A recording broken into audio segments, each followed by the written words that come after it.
We begin today the Gemara on Daf Dalet Amud Beis, 7 lines up from the bottom of the Amud, where it says Rav Oshia. The Gemara here brought a brayse where Rav Oshia counts more Avos Nezikin than Rav Chia. Than the Mishnah first. The Mishnah said that there's only 4 Avos Nezikin. Rav Oshia came and counted 13, and then Rav Chia came and counted 24. Okay, so we had the list before, which it's going to be negaya, obviously, to see here in the continuation of the Gemara, the list, but you can look before the list that it says of different Avos Nezikin.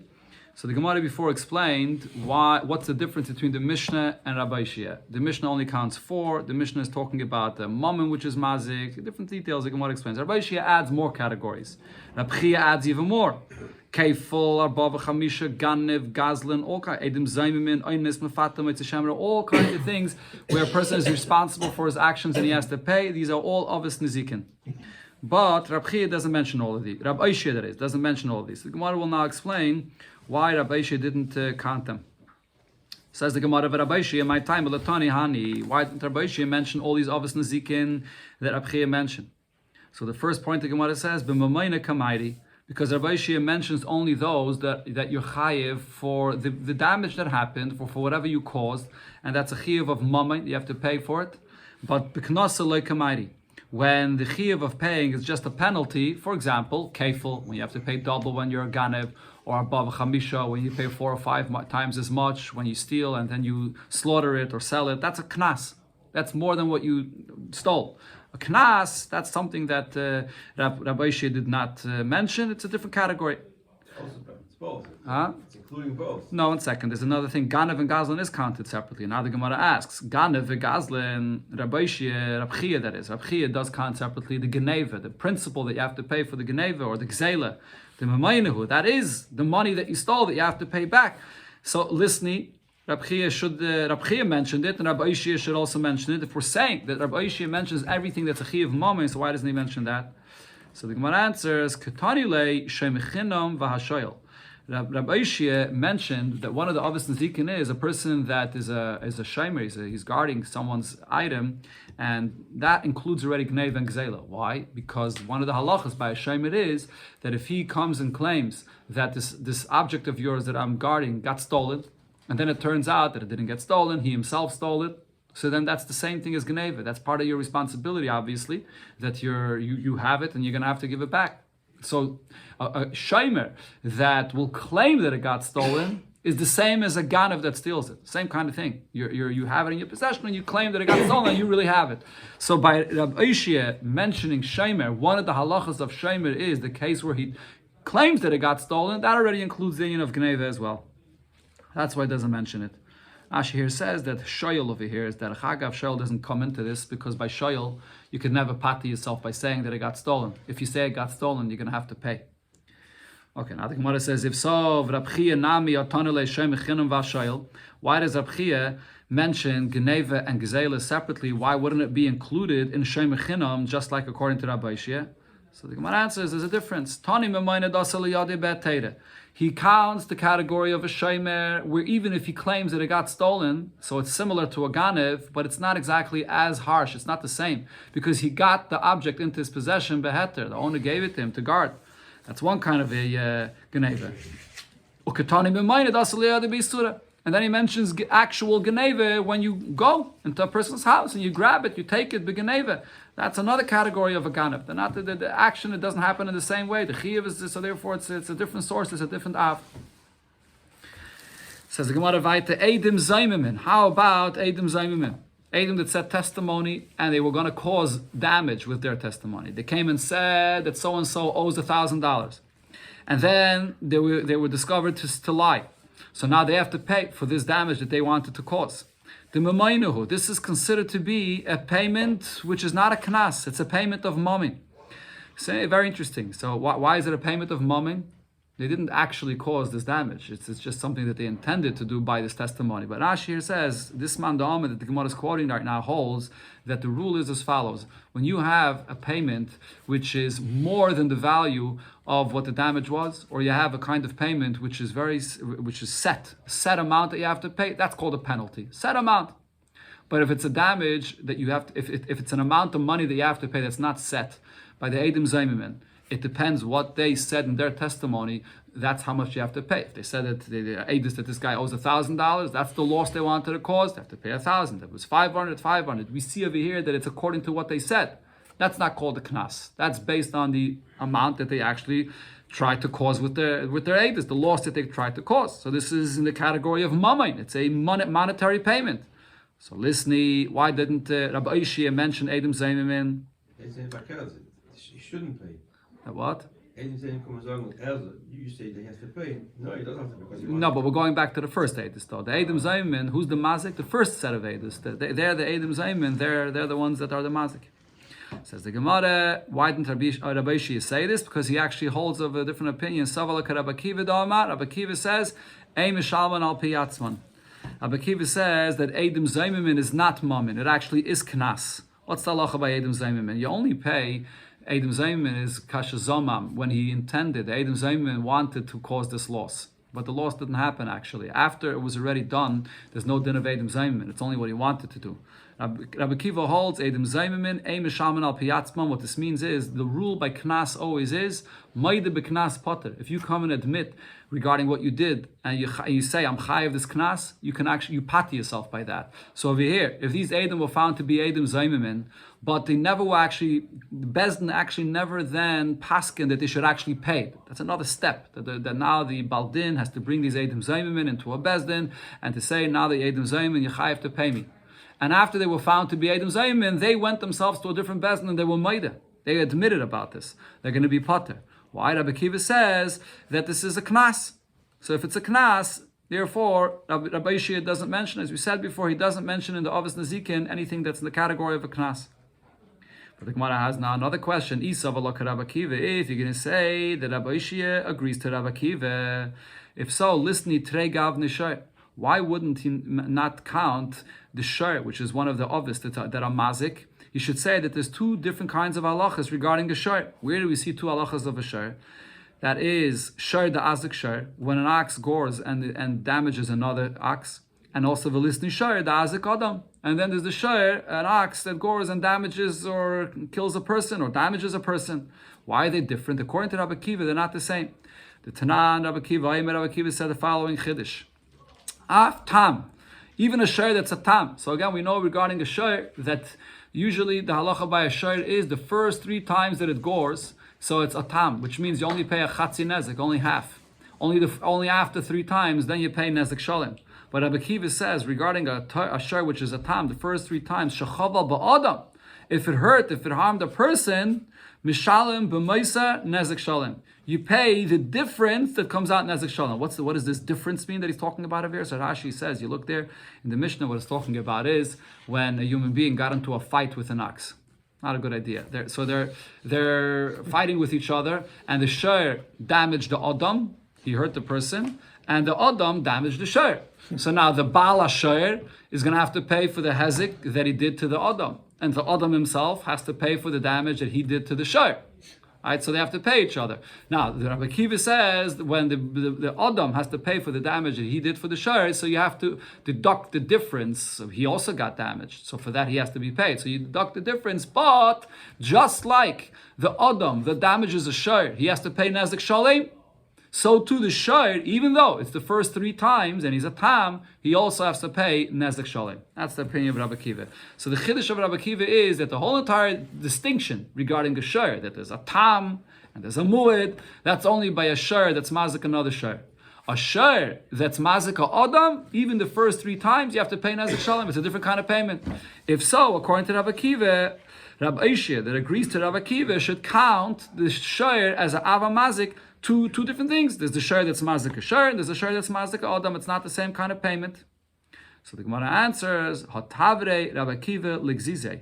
Even Rabbi Kiva himself broke the power of his fist. In other words, this opinion that he had, Rabbi Kiva himself said that it doesn't really go so far. The Tanya, as we learned in the Braisa, Rabbi Kiva said, Yochel af tam shechaval ba'adam. You would think that this shayr, which is a tam, the first 3 times, and he damaged the person. So as we just said, Rabbi Kiva says he pays nezek shalem. But now there's another detail where a tam is different than a mu'id. What is that? By a tam, here we'll learn this later in the Masechta. She brings here Bekitzer, by a tam, the payment that the shir, the Baal Shir has to pay comes from the body of the shir itself that damaged. You only pay migufay, from its body itself. So if the body of this animal itself that damaged has a low value, you're going to end up sometimes even paying less than half. It's all based on what this body is. So over here, Rabbi Kiva said, even though a shir that's mazik or adam, you can pay up to a nezek shalem, but sometimes you'll actually pay less than a nezek shalem, and maybe even less than half. Because Rabbi Kiva here says in the Braisa, Yachal av tam shechava ba'adam yishalem min aliyah. I would think that this tam has to pay min aliyah, which means you don't pay based on the value of the body of the shir, but you have to pay from your money, from the best of what you have, from your properties, from other places, and you have to always pay full nezek shalem. Says Rabbi Kiva, it's not so. Talmud Leima ye'aseh loy. Even when it talks about a shir being mazika adam, it says this is what you have to do to the shir itself. What that means is migufay mishalem. He only pays, the owner of this shir only pays as much as the value of the body of the shir itself is. He doesn't pay from the best of his properties, which ends up always being, he pays the full price. So therefore, according to Rabbi Kiva, the shir that's mazaka adam is still similar to a shir that's mazaka another shir, that if it's a tam, you don't necessarily always pay a nezek shalem. So therefore, it can't be counted as a separate category for itself, because it is still similar to a shir that's mazik another shir that doesn't pay nezek shalem. Okay, now the Gemara goes back to the additional things that Rab Chia listed as Avis Nezikin, and Rab Oishia does not mention them. And the Gemara explains those additional things, why he did not mention them, and what's in the list over there. Ha'aynes, va'mefate, va'maitzi shemra, all these cases of a man that abuses a woman, whether through an aynes, whether through seducing her, or after he marries her. He says a rumor about her that she was mizana, and he defames her, and really it's not true. In all of these cases, there's a knas that you have to pay. But now, besides the knas you have to pay, there's a knas you have to pay, 50 coins, or by the Maitzi Shemra, 100. But besides that, the Gemara here says the Mamaynuhu. There's an additional payment that you have to pay, which is a money payment. If a person has a relation with a woman against her will, so there's other kinds of payment that you have to pay besides the knas. You have to pay for the baishes, he embarrassed her, for the begam, he brought her value down if she wants to go get married to someone else. So those are money payments that you have to pay. Lisni. So why doesn't Rab Oishia mention this as a separate kind of a mazik? So the Gemara answers, it doesn't have to be counted separately. It's already included in what he said before. Because manavshach, which aspect of the payment are you referring to? Nezek tanile. Some take out these two few words. If it's the damage that the man caused here by this, we already said nezek. When an adam is mazik, we already learned that Rabbi Aisha already said that an adam is mazik, there are 5 modes of payment. Nezek, tsar, ripui, sheves, baishes. You already mentioned those. Itzar, if he has to pay for the pain that he caused or the physical pain, tanale. Rabbi Aisha already mentioned the payment for the pain. I baishes, if it's the embarrassment, tanale. You already mentioned the payment of embarrassment as well. I pegam, if it's the fact that he devalued her as a result of this incident that happened to her, now other people may not want to marry her whole value goes down. Hainu nezek, this is the nezek, the damage of her value that he caused. So that he also already mentioned. So maslach lemema, the only thing that's different with oynes, mefate, maitzi shemra is knasa. The chiddush here in these cases is the unique knas that the Torah says that you have to pay 50 coins and so on. That is a knas, as we said before. Rabbi Aisha does not mention a payment which is a knas. Another thing that Rabbi Aisha did not mention, that Rabbi Chia does mention, is a av of his nezikin, hametame, vamedame, vamenasech. When you go and you are metame someone's truma, or you mix the truma with chulin, or you take someone's wine and you pour it and it becomes yayin nesach, these are also ways of causing damage. Rabbi Aisha does not mention all this. Why not? So the Gemara explains that the reason is the mumayno. First, the Gemara finishes off the question. These are kinds of payment which is mammon. It's an actual damage that you cause. So listening, Rabbi Aisha should count these as obvious nezikin. So the Gemara again explains these kinds of nezikin are different than other nezikin. Why? Manavshach. Either way you look at it, there's no reason for Rabbi Aisha to mention it separately. So what's unique about these kinds of damages is, we learned this in Masechta Gittin, it's a kind of damage where physically there's no noticeable change. Minat Torah, according to one opinion at least, Minat Torah, there's no source for such a kind of a damage that you should be chayiv. So if you're going to say that this kind of damage, where it's not noticeable the change of this damage, So if you're going to say that Shmei Ezik, that nevertheless it is in the same category as every other damage that you cause, so Hatana Le Nezek, we already learned the Adam HaMazik, that you chayav for damage. It's the same thing. If it is noticeable, if it's not noticeable, it's already included. If you follow the opinion that says that when it's a damage like this, like a metame, when you can't see, so it's not minat Torah, there's no hezek minat Torah, and you only chayav midrabanan, it's just a knas midrabanan. So then, havale knasa, the whole payment for such a kind of damage, it's just a gzerim midrabanan, a knas of a knasa like kamairi, and he would not. Rabbi Yishia does not include knas, as we already said. That's why Rabbi Yishia doesn't mention it. So now the Gemara says, based on this, shall we say that Kesava Rabchia that does count it separately? Why does he count it separately? It must be that it's not included in the regular nezek. You can't say that he holds hezek shein and nikah shmei hezek. Then it wouldn't be counted separately. So it must be, what does Rabchia hold? Hezek shein and nikah loy shmei hezek. That this is a kind of damage where minat Torah it's not a hezek. And the ishmei hezek katanilei nezek. It already says nezek. So it's only a hezek midrabanan, and therefore he's counting it separately. So that's so l'chayri, you see over here that he does count it as a separate thing. It's interesting because it comes out now based on what the Gemara is saying here, at least in the question, that you count as one of the avos nezikin a kind of a hezek that's not minat Torah. In the first Rashi of the Masechta, Rashi said, what do we count as a av? Only something that's in the pasuk, that says in the pasuk. What's a toilda? Something that doesn't say in the pasuk. But here, according to Rab Chia, the Gemara is saying now that even though it's hezek shein and nikar and it's only with the rabbanon, it still would be counted as an av. It's different than a regular hezek, and it could be counted. But it counts knas, right? Yeah, knas. But because the knas is midrabanan. By hezek shein and nikah, it's not a knas minat Torah. It's only a knas midrabanan. I'm just saying it's a chiddush that he's counting this knas, which is a knas midrabanan, as an av. But the Gemara answers though. The Gemara here says that it's not so. It says the Gemara, even if Rab Chia holds that hezek shein and nikah is chayiv minat Torah, like a regular damage, which is noticeable, but nevertheless, he puts it in a category for itself. Why? Tana hazeket minkere. He counts the hezek which is noticeable. V'tana hazeket delay minkere. A kind of damage which is not noticeable, so it belongs in a category for itself. So even though you're chayiv for both of them in Atayra, but he counts them separately.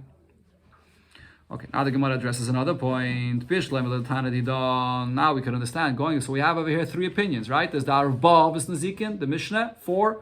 Rabbi Yishia says 13, and Rab Chia says 24. Says the Gemara, it's understood according to the Tana of the Mishnah. Tana Minyan of the Mishnah says the number 4. What's the point of the number?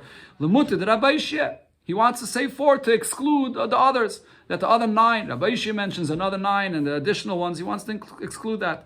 Rabbi Yishia, Tana Minyan, Rabbi Yishia says the number of 30, Lemutid de Rab Chia. He's coming to exclude what Rab Chia said, that there's an additional 11, he comes to 24. But Minyan de Rab Chia, when Rab Chia gives the number of 24, whenever there's a number is only, you can count for yourself. A number is there to exclude something.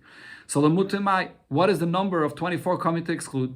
Says the Gemara, even according to Rab Chia, there is additional kinds of nezikin that you would have thought are included, and he's coming to exclude them. One is Lemutim Meiser, a person that's an informant. He gives over someone's money to the government. He shows the government here, this is where the person has this money, that money, and they take it away from him. So that's another kind of damage. Right? So you're not damaging it directly with your hands or with your possession that damages, but it's something with your mouth, with your words, you're causing damage. That's one thing that he's excluding. Umefagel. And he's also excluding a damage of mefagel. Mefagel is a kayan that does the avodah in the Beis HaMikdash, and because he's doing the avodah shaloi lishma, the example simply that Rashi says regarding mefagel is that he shechts a carbon chatos and he's shechting it l'shem shlomim. So then it passes the carbon. Yeah, the example Rashi brings is not so simple because really usually when you shecht one carbon, l'shem another carbon, it doesn't passel it. But the Mefarshim will say that Rashi means to say that the carbon chatas could only be eaten for 1 day, and you have in mind that it should be eaten for 2 days. That's called pigel when you have in mind to eat it shaloi bizmanoi.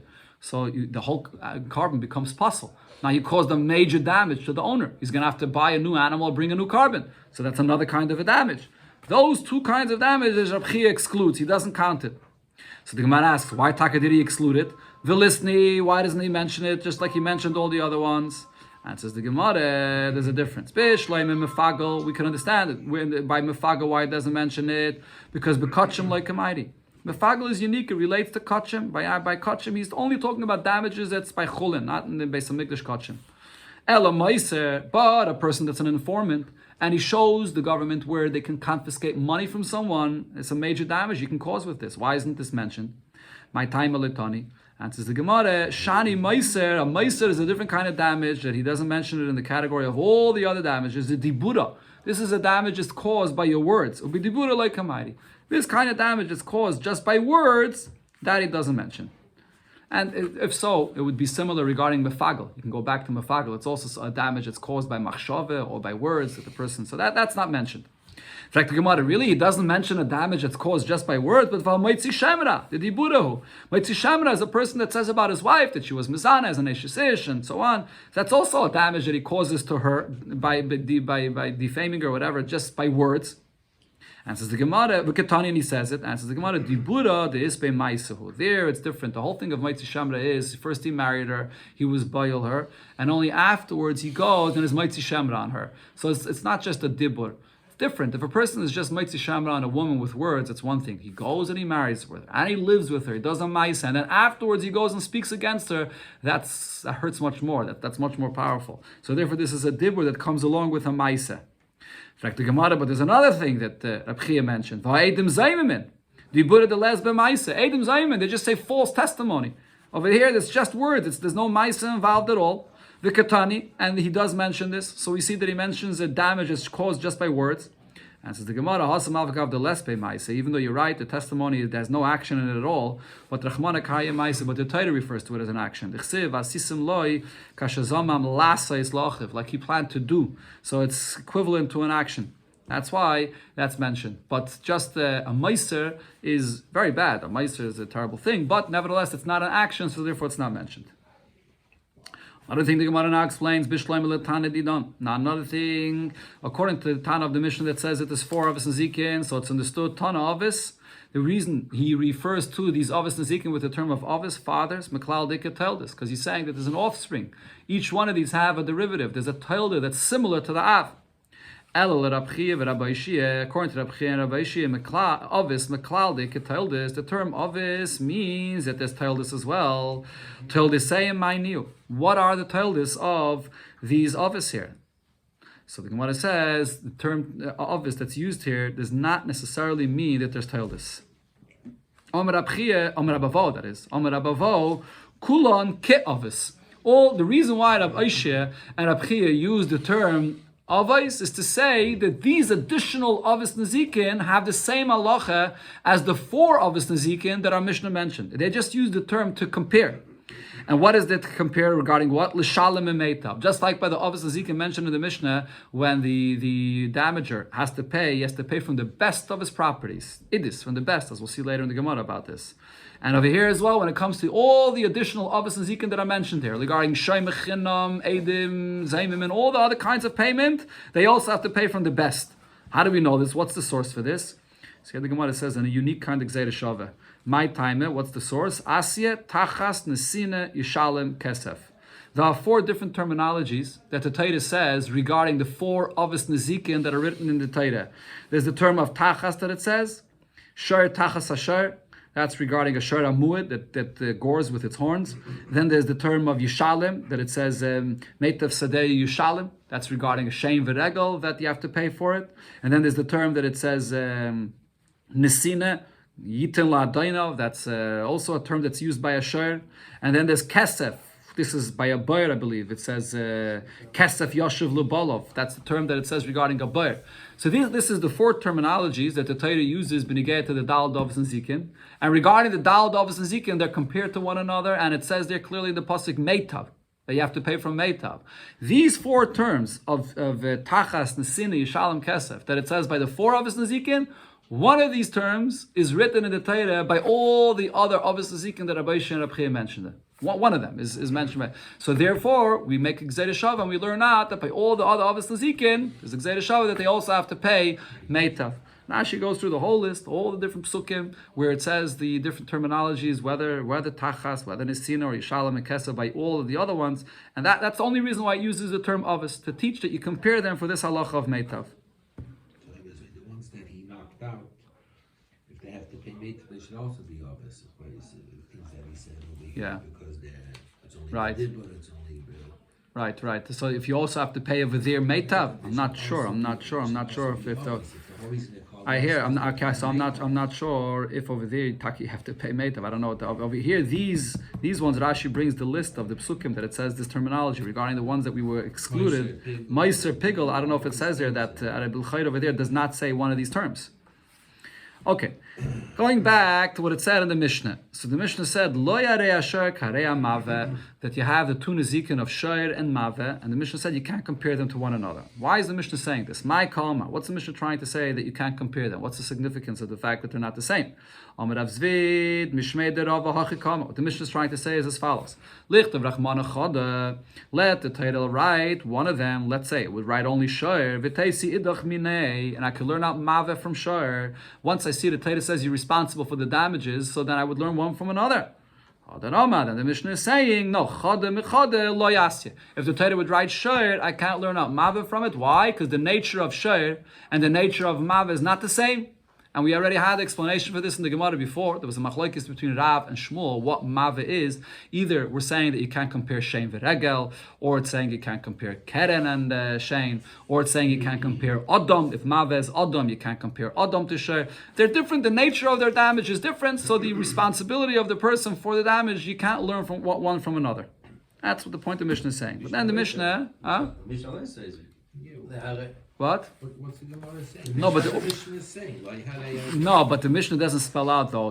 All the Mishnah says is lo yarei asher karei mave. That's it. It says you can't compare them. Then it says lo yarei mave karei asher, and the Mishnah goes on to say v'lo zev v'zed. There's a certain comparison between them. Sheyesh bem ruach chaim. They're both living beings. Karei eish, like the fire that does not have ruach chaim. That's it.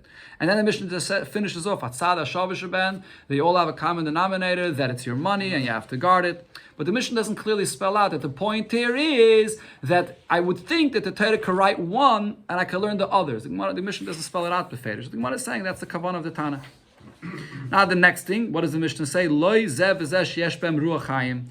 You have both shayr and mave. They're both shayr and mave are both either the ox itself or it's an ox and a human being. These are two sources of damage that that are alive.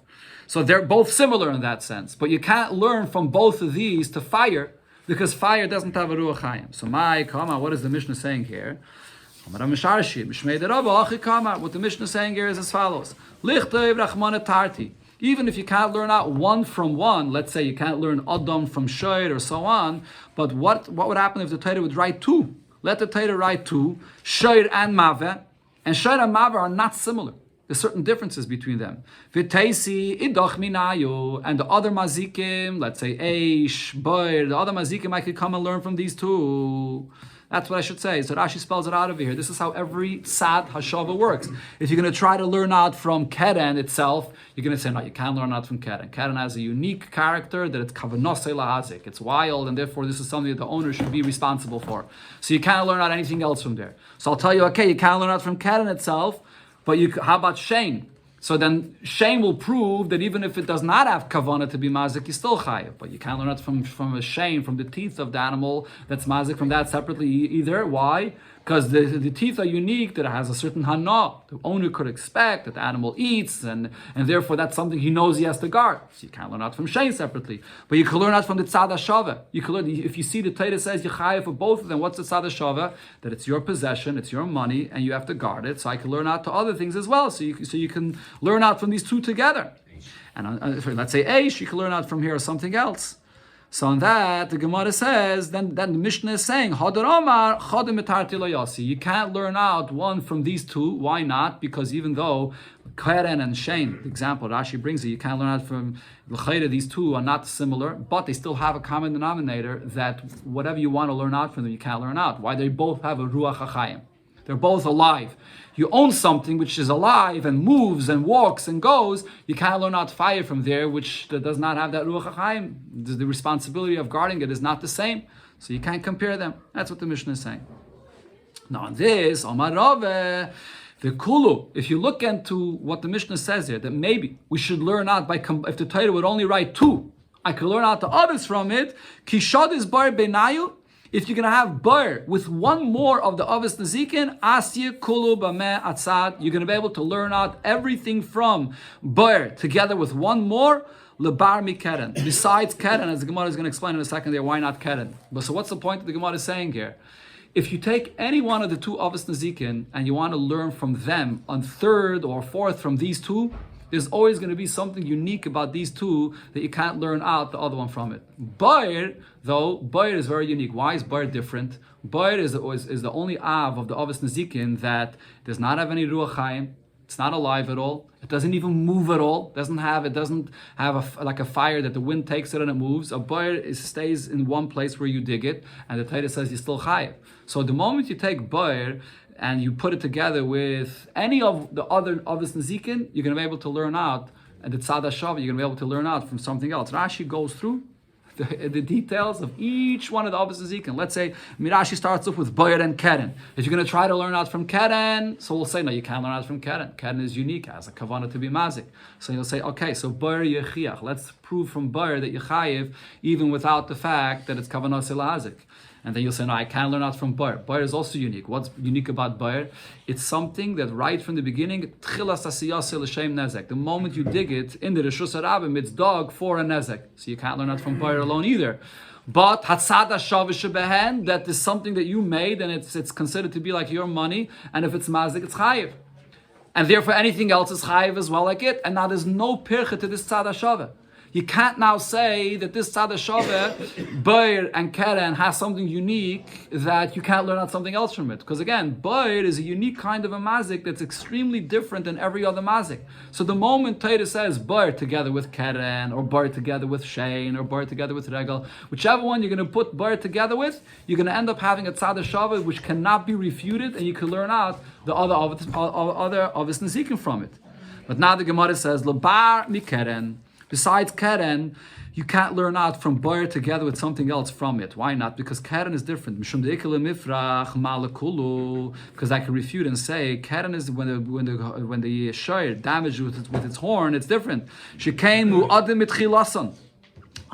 over here, again, malakulu that is. When it comes to everything else, so over there, it's something which you have to pay nezek shalim right from the beginning. Why do you have to pay nezek shalim right from the beginning? Because it's something that the owner could expect this damage will happen. So that includes Bayer as well. So if you want to learn Keren, for example, from Bayer and Regel, or Bayer and Shein, Bayer and Eish, whatever it is, those two are kinds of damages that the damage is expected to happen. Keren there's a unique leniency about Keren. Keren is an animal that went wild, and it's not something that the owner expected to happen. So I can't learn Keren from Bayer together with anything else. Okay? So therefore, Keren would be the only one that you can learn. But now the Gemara adds, even this is not necessarily true. According to the opinion that says, Adarabah, on the contrary, Keren adife. Keren is actually a kind of damage where there's more of a reason for the owner to be cautious and watch it. It has kavanah to be mazik, and this is something that the owner should be aware of. So I feel the Keren nami asya. Even Keren could also be learned out from Bayer together with one more. Taisus over here explains that this machlekes here that the Gemara is bringing is based on something we're going to learn later, another temblat in the Gemara. The Gemara is there going to say regarding Keren, there's a machlekes about Keren. Is Keren a kind of a damage which is unexpected, and therefore there's a certain leniency about it because the owner could say, I didn't realize my animal is so wild, or no, Keren is the opposite. This is the nature of the animal that it gets wild when it's annoyed, and this is something the owner could expect to happen. So according to that second opinion, Keren could be learned out from all the other ones. You can learn from Keren, from Bayer, and one more. So it's not necessary for the Torah to write any. The Torah only had to write Bayer and one more. I could learn everything else out. So if so, why did the Torah write all of the Avos Nezikin if we see that you can learn from a Tzad HaShaveh, from Bayer, and one more? And says the Gemara, the only reason the Torah wrote all Avos Nezikin is not because they couldn't have been learned out from Bayer and one more, but because each one of the Avos Nezikin has a unique halacha that the other ones don't have. And here the Gemara spells out what these halachas are. But just before I go right there, Taisus over here says, according to what the Gemara is saying now, when the Mishnah says, Lo yareah sher kareah mavet, the emes is, there's no relevance to that. Because the main point in the bottom line is, the Torah could just write Sher and Bayer. And you can learn everything out. So what's the Mishnah going on with this whole arichis to point out that Shoyer has a different nature than Maveh? How's that relevant? Anyways, the Torah could have just written Shoyer and Bar. Taisus over here says, Yagdul Torah v'yader. The fact that the Mishnah pointed out all the difference in the nature of these damages is just, the Mishnah is just Yagdul Torah v'yader, which L'chayr also refers, that's the title of the Mishnah. Okay, so now, what's this unique halachis that the Mishnah, that the Torah had to say each one of the Avos and Zikin separately? Keren, the unique halacha when the shoyer gores with its horn, lachalek ben tamalum muedes, to tell you the difference of the payment, that the first 3 times it only pays like a tam, half, and then it becomes a mu'et.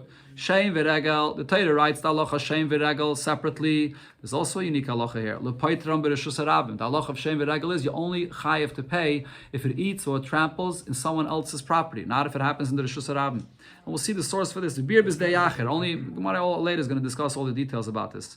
And then boyer. Why did it write boyer separately? Lifter boyer sakelim. It says by a boyer v'nafal shama shoyer echamoyer. If an ox or a donkey fell in, the shoyer comes to exclude kalim. It's coming to teach this petur of kalim. Well, Rabbi Yehuda, now according to Rabbi Yehuda, the mechayev on this kalim. Rabbi Yehuda says that yechayev for kalim as well.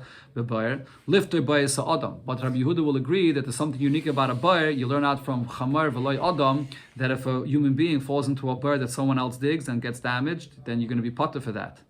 Adam, why does the Torah have to write a person that's mazik? It's telling you the unique halacha that he's not only chayiv in the nezek, but he's also chayiv in additional 4 things. Tsar, ripoy, sheves, and baishas, as we learned before. Eish, why does the Torah write fire that you chayiv for it separately? Lifted by a sataman. By fire, there's a unique halacha which is learned out from the pasuk that it says over there that v'nechal hagadish hayakama, you burn someone's gadish, a big pile that he has, or kama, or his field with a standing tvur when it's still attached to the ground. So if it's tamon, if there was something very valuable that was hidden inside this gadish, you're going to be potter for that, because we compare to kama, just like the kama is open and exposed, and you see what the fire is damaging. The same thing also, a person can't come and say, oh, inside the gadish I had millions of dollars. You're not chayiv for that. Well, Rabbi Yehuda, the mechayev on this get tamu beish. Rabbi Yehuda disagrees. Rabbi Yehuda says you are chayiv even a damage that the fire causes for something which was covered as well. La suye mai. Why does the Torah have to write fire separately? La suye lichacha niroi v'sichsacha avonov. When fire damages yechayev, even when it damages something which is not really roy for the fire to damage. When a person has a property, a field that was plowed and it wasn't even planted yet, and then the fire went across it and it sort of licked the surface of it and it caused the damage. It's not something which fire really catches on fire. It's not a regular kind of a damage. Or also sichsacha avanav, a person has rocks don't catch on fire, but it causes a certain external smoke damage or it becomes black. So here the chiddush of the Torah regarding fire is even something which is not roy for the fire to damage it, still you're going to be chayiv for this. So therefore the Torah has to say separately regarding fire. It's learned out from the pasuk there. It says oi. Actually, it says over there oi hasada. The extra word over there of oi teaches me that you're chayiv even in this case. So that's why the Torah has to write all the avos nezikin separately.